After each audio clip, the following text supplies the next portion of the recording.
Ya. Jadi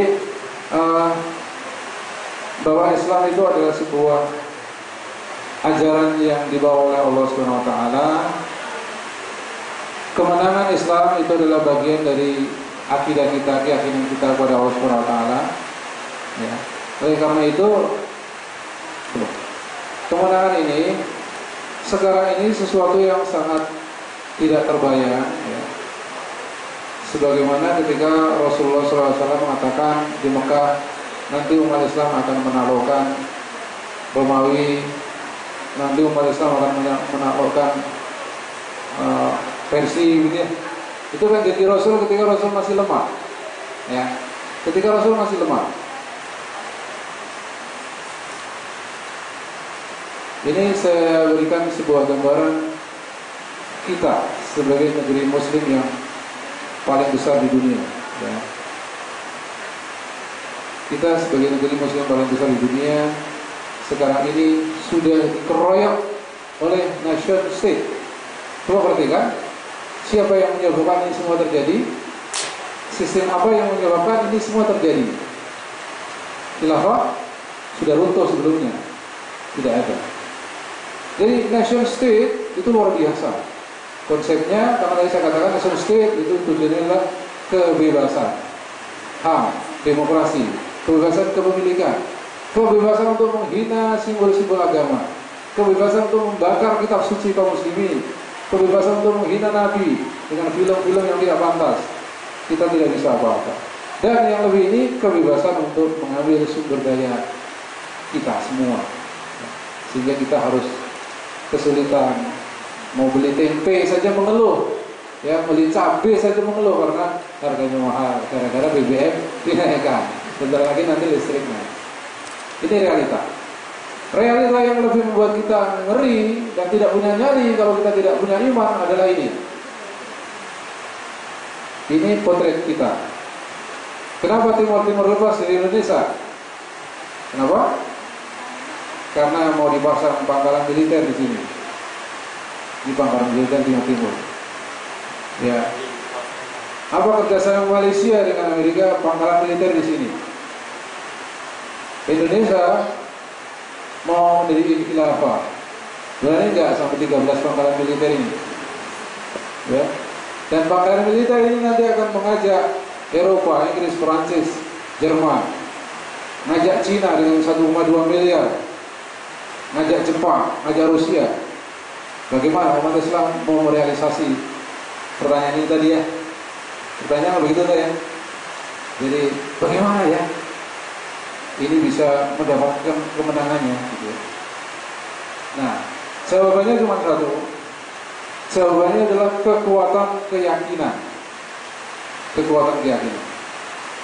Ketika keyakinan sudah terpatri di sini, senjata sehebat apapun tidak akan bisa mampu menghilangkan keyakinan itu.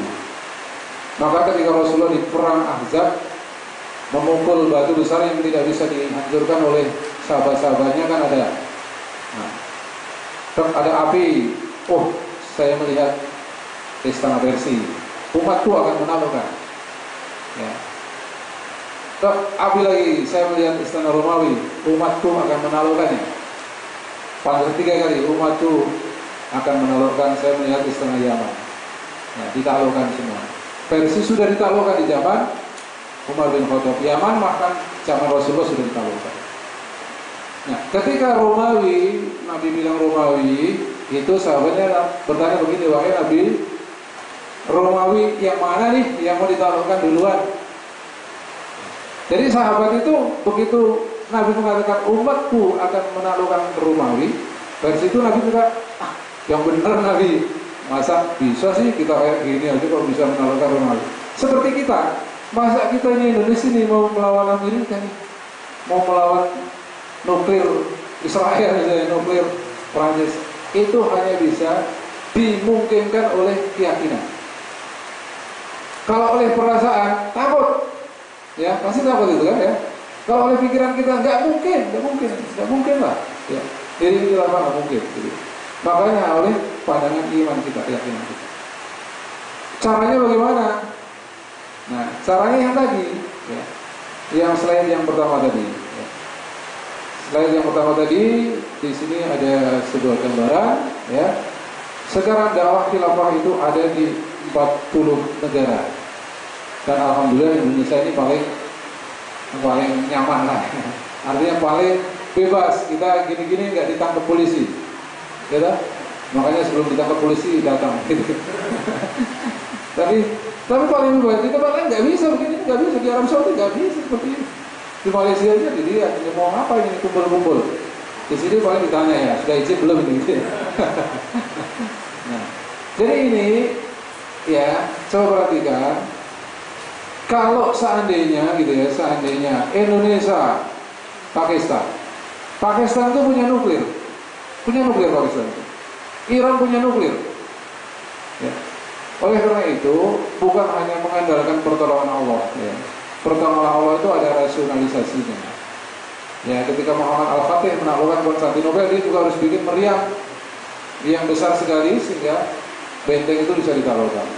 Nah, sekarang ini kalau kita hanya bisa yang Indonesia tadi, ya nggak mungkin lah, gitu ya. Kita harus melihat 50 negara X, gitu.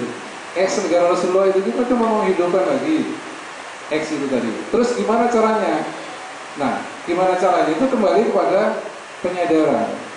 Ya, di dalam Al-Quran, kalau ada 10 orang yang sabar, dia bisa mengalahkan 1000 orang-orang kafir. Kan begitu ya? Jadi perbandingannya berapa? 1:100. Dan itu pernah dibuktikan di perang Mu'tah, ya, pasukan Khalid bin Walid itu 2000 melawan 200.000. Ya. Nah, ini perbandingan kita kan belum sampai 1:10 kan? 1:100 kan ya? Gitu. Umat Islam berapa? 1,6 miliar. Penduduk dunia berapa? 7 miliar kan enggak sampai perbandingannya. Sehingga di sini yang kemudian pertanyaan jawabannya bagaimana caranya? Ya, persenjataan yang jauh sekali seperti itu. Allah berkali-kali mengatakan bahwa sesungguhnya orang-orang kafir itu saling bermusuhan satu sama lain, saling bertengkar satu sama lain, gitu ya. Sehingga belum tentu kemudian Amerika, Jepang, Rusia jadi satu, belum tentu. Ya, seperti bagaimana Rasul ketika perjanjian Hudaybiyah, Quraisy diikat, Khaybar dihantam, kan begitu ya Rasulullah ya. Jadi ini Quraisy diikat perjanjian tidak saling menyerang selama 10 tahun. Ya, padahal Quraisy itu sekutunya Khaybar, ya, Yahudi Khaybar. Habis itu Yahudi Khaybar dilibas oleh Rasul. Ya, habis itu ini mengingkari janji lagi, sampai 10 tahun dan mengingkari. Ya sudah dilibas sendiri. Ya, akhirnya apa? Akhirnya itu menjadi satu kesatuan. Oleh karena itu, minhaj nubuwah itu termasuk cara-cara berdirinya. Cara-cara berdirinya khilafah yang akan datang itu juga sama dengan cara-cara berdirinya Daulah zaman Rasulullah. Ada satu titik, ada Madinah yang kemudian Madinah itu menaklukkan Futuhat ya, maka kemudian Taif, ya, kemudian sebelum itu Qaibah dulu. Kemudian yang selatan-selatan yang merasa kecil-kecil itu langsung datang sendiri, saya ikut Nabi. Ini kalau Indonesia, Pakistan, Bangladesh ini 4 aja. Ini mungkin yang Mahadeva benar ikut gitu. Nggak usah diserang atau apa-apa lagi, ada ikatan keyakinan. Yang kita butuhkan adalah keyakinan. Sehingga tadi persoalan persenjataan dan seterusnya itu memang sesuatu yang nyata, ya. Tetapi ingat bahwa khilafah yang akan datang itu tidak gegabah. Gitu. Pokoknya sebutnya ngaduk sikit, ya. Bukan begitu. Tetapi kita lihat dulu opininya begitu ya. Memang digencet di sana, di sana juru bicara dibunuh, diculik, di sana disiksa. Oke lah itu, tapi kenyataannya ini semakin besar. Sampai pada satu titik yang secara rasional memang mampu bertahan terhadap keburan itu. Jadi tidak semata-mata mengandalkan karena benar pasti Allah menolong. Tidak bisa. Nyatanya Allah tidak menolong Gaza kan ya. Kalau kita tidak menolong ya, rohnya ya tidak ditolong Allah kalau kita tidak menolong. Jadi itu kira-kira ya. Jadi yang diperlukan adalah keyakinan.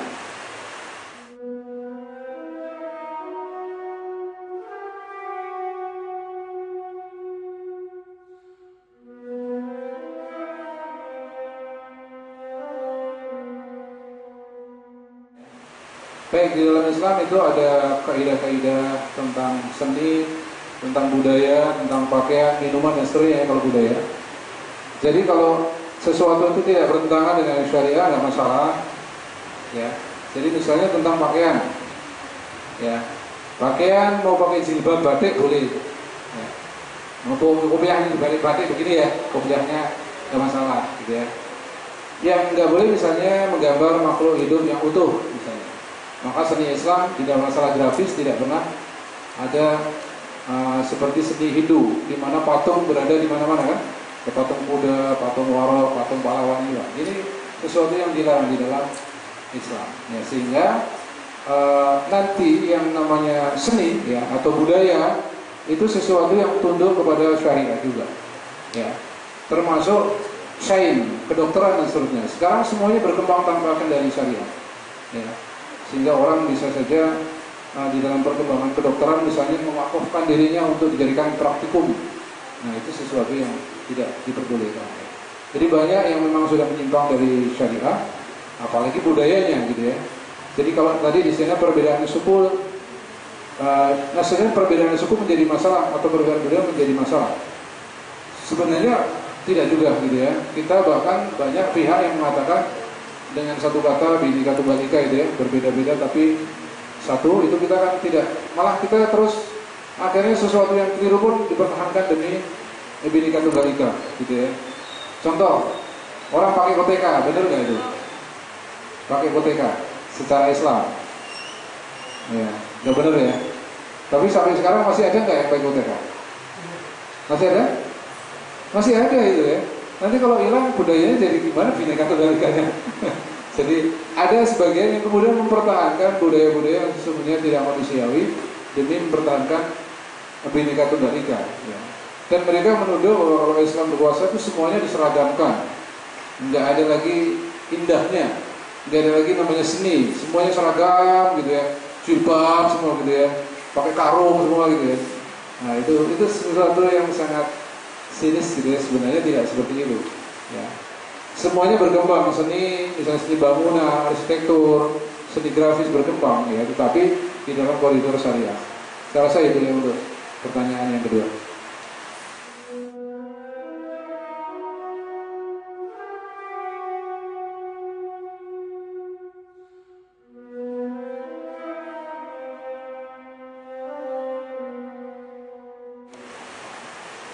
Sekarang sistem yang mengatur umat manusia termasuk umat muslim itu adalah sistem republik demokrasi. Betul ya? Realita. Sekarang terjadinya fakta ini di mana seluruh kekayaan atau sebagian besar kekayaan kita ya, ini kan migas ya. Emas migas bukan, berarti harus ada peta lagi gitu ya. Ada peta lagi untuk emas gitu ya. Kemudian ya pokoknya sumber daya alam kita tentu yang bukan migas. Nanti ada akan peta lagi yang lebih mengerikan lagi. Gitu loh. Pertanyaannya, fakta ini, realita ini produk sistem apa? Jangan lihat orangnya dulu. Ya. Nah, kenapa seperti ini bisa terjadi? Kita idealnya demokrasi itu hukumnya berasal dari rakyat, betul ya?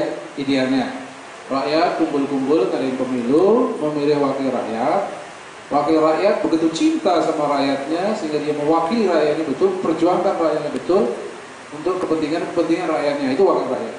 Sehingga yang terjadi kemudian dalam undang-undang yang sangat manis terhadap rakyat, yang sangat mensejahterakan rakyat, itu harusnya begitu ya.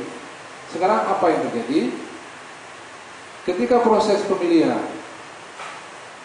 rakyat itu dilibatkan, disuruh memilih, ya, disuruh memilih.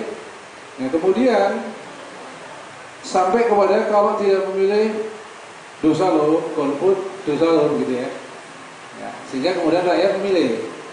Apa yang terjadi kemudian setelah wakil rakyat itu terpilih? Apa yang dibuat mereka? Mereka itu kemudian membuat undang-undang migas misalnya. Ya, undang-undang migas itu ada satu pasal yang mengatakan bahwa harga migas harus disesuaikan dengan harga pasar. Ya. Dan Indonesia itu bukan hanya migas, semuanya kemudian dikembalikan kepada pasar. Ya, yang namanya pelayanan kesehatan pasar, pelayanan pendidikan pasar, transportasi, komunikasi, pasar. Makanya Anda kalau naik kendaraan jadi pusing gara-gara pasar, ya, pasar otomotif, mobil, motor, seperti itu. Kenapa nggak ada angkutan umum? Jawabannya apa? Karena kalau Anda buka trayek nggak ada yang naik. Mau Anda buka trayek nggak ada yang naik? Nongkrong aja di terminal dari pagi sampai sore nggak ada yang naik. Nggak mau kan? Terus gimana Anda? Ganti kan? Nah, sekarang yang harus mengadakan transportasi ini harusnya rakyat atau negara? Ya, oke, harusnya negara ya.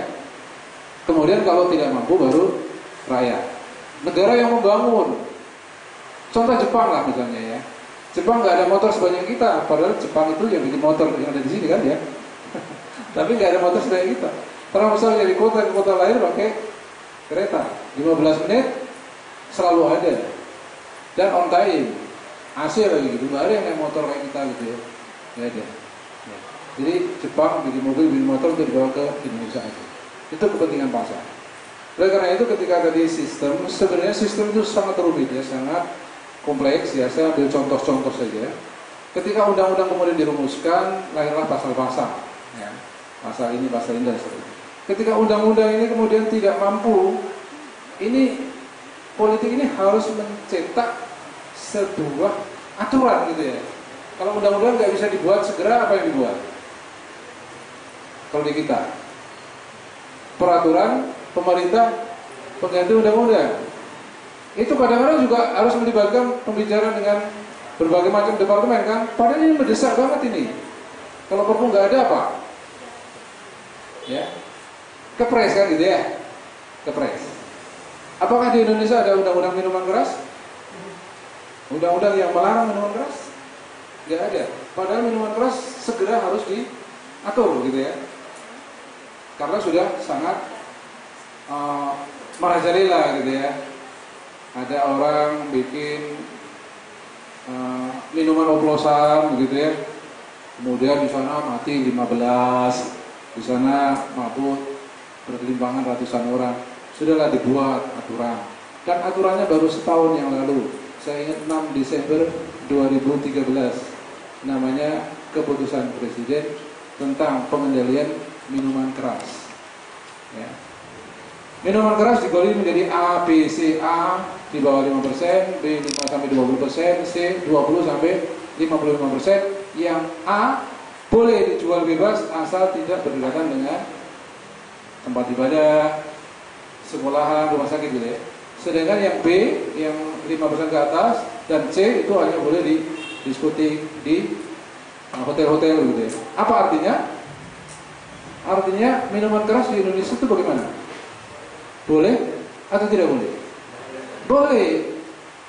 Sekarang kalau Anda lihat siaran televisi, polisi menghancurkan, memusnahkan beribu-ribu minuman keras ilegal. Betul nggak? Yang legal dimusnahkan nggak? Nggak dimusnahkan, yang legal. Gitu. Nah, sekarang kenapa ada minuman keras ilegal? Ya karena ada yang legal gitu ya. Sekarang pertanyaan, yang ilegal itu kenapa banyak? Karena yang ingin mabuk, yang ingin teler, bukan hanya orang yang punya uang. Karena orang miskin yang pusing, tidak bisa lari ke agama, larinya ke oplosan. Pusing larinya ke oplosan. Padahal di oplos itu apa? Obat nyamuk gitu ya. Kemudian ada thinner untuk cat itu. Oh, luar biasa itu ya. Persoalannya itu sistem apa? Ya. SBY itu baik, ya. Orangnya baik SBY itu ya. Pinter nyanyi lagi gitu ya. Jadi secara pribadi SBY itu baik. Jadi orangnya secara pribadi itu baik. Coba Anda teliti tokoh-tokoh yang kemudian terjerat korupsi itu orangnya itu pribadinya baik. Tetapi kenapa sistem yang membuat mereka itu menjadi tidak baik? Gitu. Nah, sekarang Islam itu apa mengatakan minuman keras? Coba dibuka surat Al-Maidah ayat 90 ya.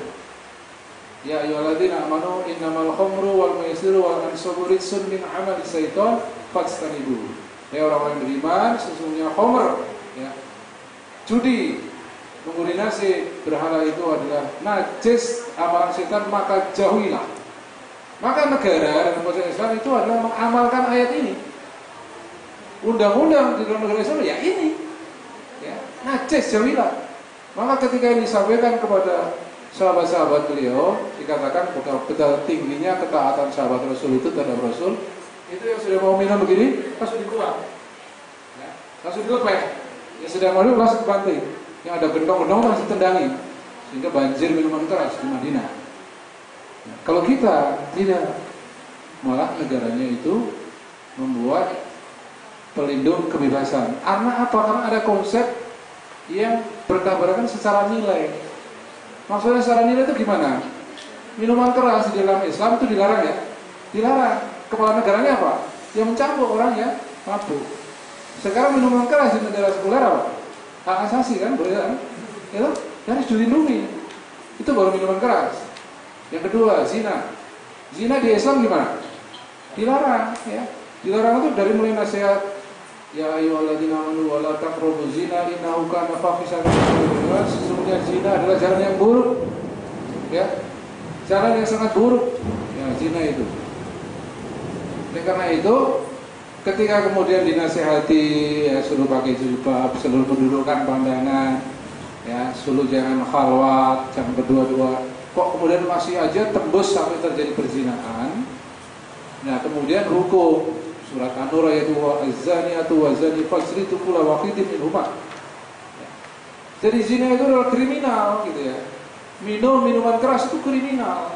Enggak usah didiskusikan. Kalau dibawa ke DPR nanti voting. Kriminal enggak? Ngaco, yang kriminal ngaco, yang tidak kriminal ngaco. Oh, 51 bilang tidak kriminal, 50 bilang kriminal. Berarti ini enggak kriminal, kan begitu. Itu sistem ya, supaya beda antara sistem sama orang. Oleh karena itu, banyak sekali yang bisa kita tunjukkan bahwa ketika sesuatu di dalam Islam itu dinyatakan sebagai buruk, dosa, kriminal, maka negara kemudian menangani orang-orang yang melanggar itu dengan hukum yang sudah pasti juga. Nah, sementara di dalam konsep nation state yang kemudian fondasi demokrasi dan hak asasi manusia, semuanya dibikin sebagai hak asasi manusia. Zina di dalam Islam itu adalah kriminal. Zina di negara demokrasi adalah hak asasi. Maka di negara-negara barat kemudian lahir peraturan-peraturan yang melegalkan nikah sejenis. Apalagi nikah tidak sejenis, nggak nikah punya anak juga nggak masalah. Ya. Ketemu punya anak, ketemu ini punya anak, ketemu ini punya anak, kalau suka baru nikah. Itu bukan sesuatu yang aib ya, di negara-negara barat. Nah, kita ikut-ikutan. Sehingga saya sampai pada satu keyakinan bahwa rusaknya kita itu bukan orang. Ya. Oleh karena itu kita tidak pada tempatnya menginginkan Jokowi atau Ahok atau siapa saja lah. Kenapa Ahok bisa jadi gubernur? Kenapa? Ya karena sistem kan. Karena undang-undangnya mengatakan bahwa siapa saja bisa jadi kepala daerah. Tidak ada aturan bahwa yang harus jadi kepala daerah gubernur itu harus muslim, nggak ada. Sementara di dalam Islam tidak boleh yang namanya khalifah, gubernur itu non muslim, nggak boleh. Sementara kita nggak ada yang jadi gubernur Amerika kan, nggak ada, orang Islam nggak ada kan, nggak ada. Punya jabatan tinggi sampai menteri pun nggak ada. Masuk senat aja udah dikir satu orang kan. Jadi tadi pertanyaan sistem dan manusia, kita harus meyakinkan diri kita dengan banyak membaca bahwa ini kerusakannya sistem, bukan orang. Jadi bukan salah Jokowi, bukan salah SBY, ya bukan salah orang-orang itu, tapi salah kita, salah umat kita. Ya, seperti saya katakan tadi, ya, ini adalah sebuah lingkaran setan, ya, dan umat itu yang paling bersalah kemudian adalah para ulamanya, yang paling besar dosanya adalah para ulamanya yang membiarkan mereka tetap berkuban dengan sistem itu, karena mungkin khawatir pertimbangan istri.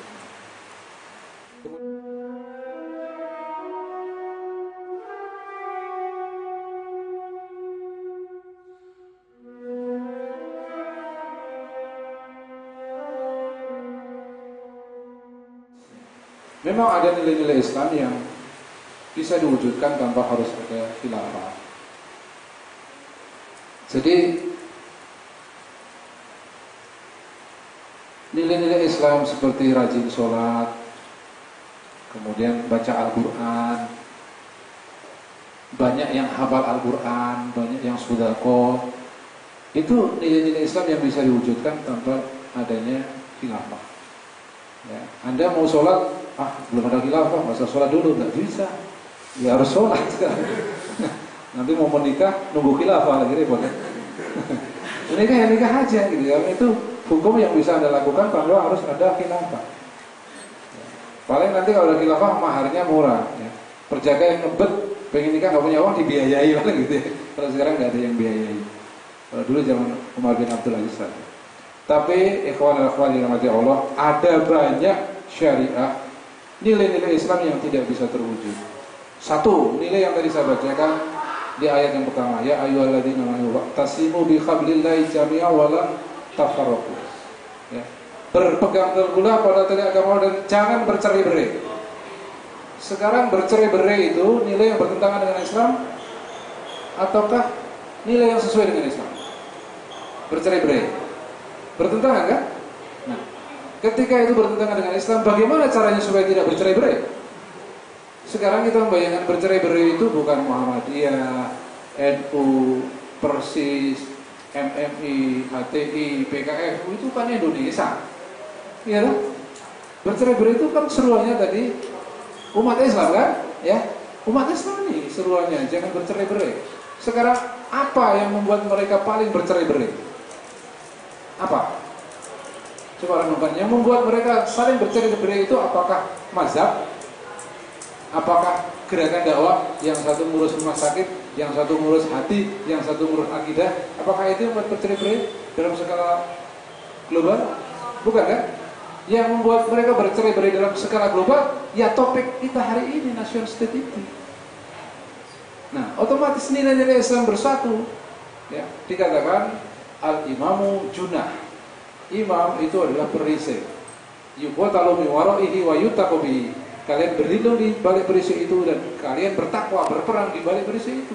Kita bisa sekarang berperang, bertakwa di balik perisai itu nggak bisa. Melindungi Quran kita, Nabi kita saja nggak bisa. Tapi kalau kita tuh bersatu, orang tuh mikir itu, membakar Quran tuh mikir. Mau menghina Nabi itu mikir. Sekarang hina aja, paling demo, gitu ya. Bikin film aja, bakar aja Quran paling demo. Kan memang kita bisanya hanya demo. Betul nggak? Coba bayangkan ketika 57 negara itu bersatu. Dan itu bukan mustahil. Dan juga bukan datang dengan sendirinya. Itu harus diperjuangkan. Perjuangan awalnya ya ngaji seperti ini. Baca syirah seperti ini. Gitu ya. Jadi itu masalah sistem memang Mas ya. Itu belum nanti misalnya masalah ekonomi ya. Masalah riba luar biasa itu, kita pelik sekali ya. Mas, namanya siapa tadi? Oji. Mas Oji pinjam uang saya 1 juta. Tak balikan 10 tahun lagi 1 juta mau enggak? No?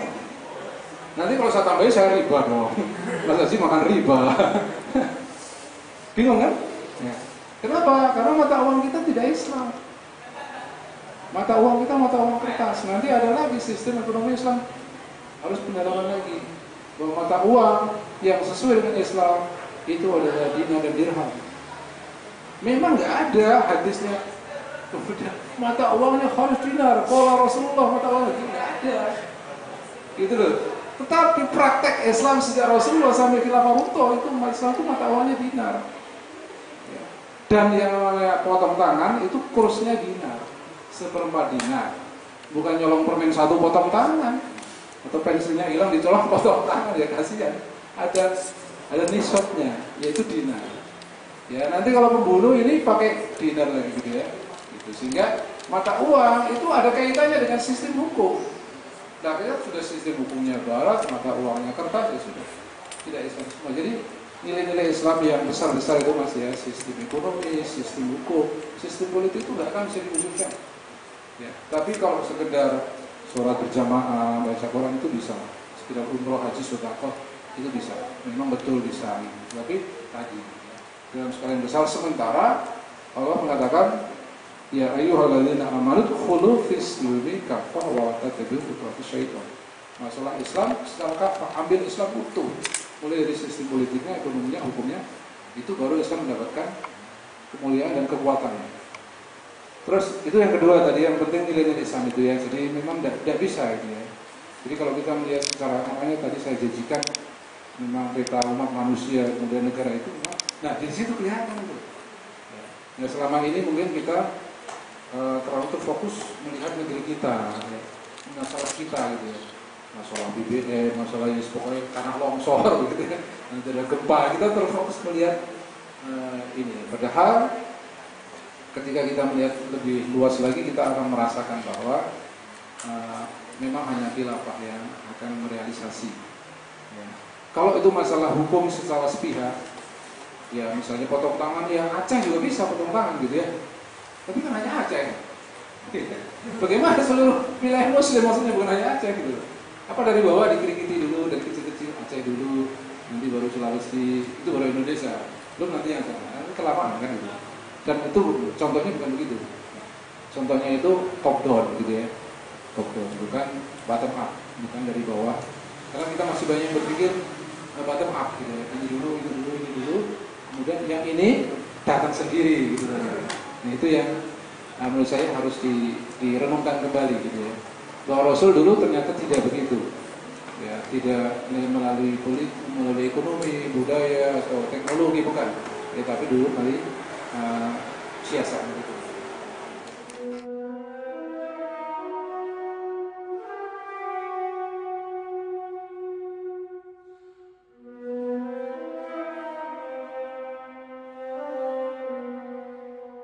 Saya berharap apa yang saya sampaikan ini ada kebenaran, dan saya menyadari masih banyak sekali kekurangan.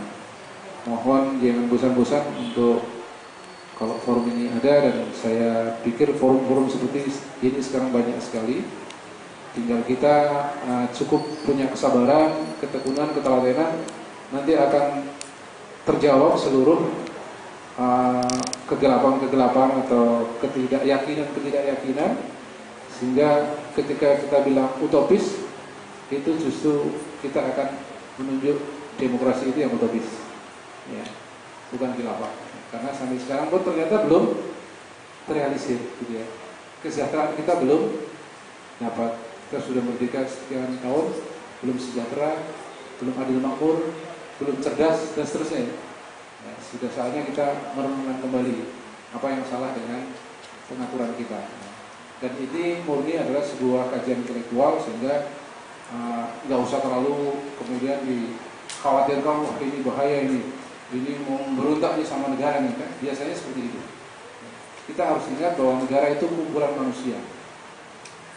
Di Indonesia yang namanya manusia, para pejabat itu muslim, presiden muslim, para menteri muslim, dan bagaimanapun juga yang namanya muslim masih ada titik keimanan kepada Al-Quran, kepada hadis kepada Rasulullah, sekecil apapun. Nah, yang kecil-kecil itulah yang mau kita sentuh, bahwa kita punya sebuah sejarah yang sangat gemilang, punya referensi yang sangat kaya.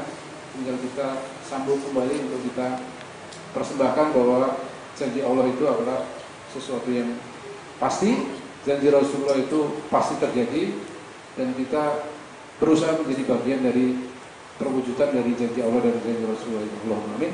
Billahi taufiq wal hidayah. Assalamualaikum warahmatullahi wabarakatuh. Assalamualaikum warahmatullahi wabarakatuh.